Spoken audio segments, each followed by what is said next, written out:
Hi, I'm David. Let's look at this problem. We're given a set of polar equations. The first one in blue says r equals 1 plus cosine theta, and that looks roughly like this blue curve. The one in pink says r equals 1 minus cosine theta, and that looks roughly like this pink curve. We're asked to find the points of intersection for these two polar equations. And we're given a picture that looks something like this. And we know we've got 3 points of intersection. Okay, if we didn't have a picture though, what would we try? We would try setting these two equations equal to each other, or setting these two r's equal to each other. In other words, we'd have 1 plus cosine theta, and we'd set that equal to 1 minus cosine theta. Well, if we tried that, we could cancel out the 1, subtract 1 on both sides, and we'd have 2 cosine theta equals 0.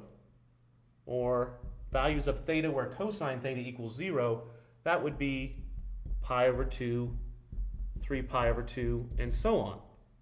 But if I look at theta equals pi over 2, that's pointing in the correct direction.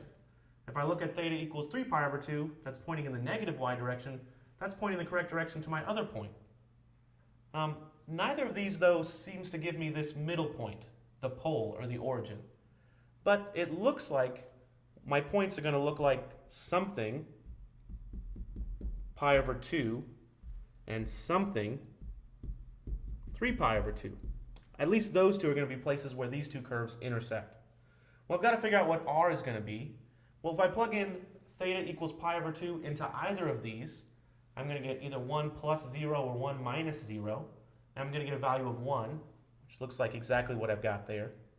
Similarly, if I plug in 3 pi over 2, cosine of 3 pi over 2 is 0, so I'll get 1. And that's 1 facing the direction of 3 pi over 2.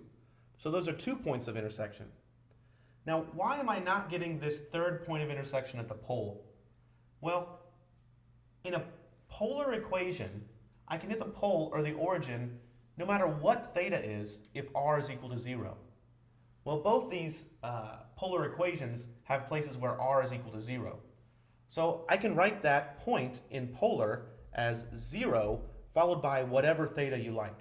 You can pick theta equals 0 or pi or 34 pi. It doesn't matter because the radius is 0. It's going to be right there at the origin. I'm going to go ahead and pick the polar point 0, 0. R equals 0 and theta equals 0. But these are the 3 points of intersection of these two curves. Thanks for watching.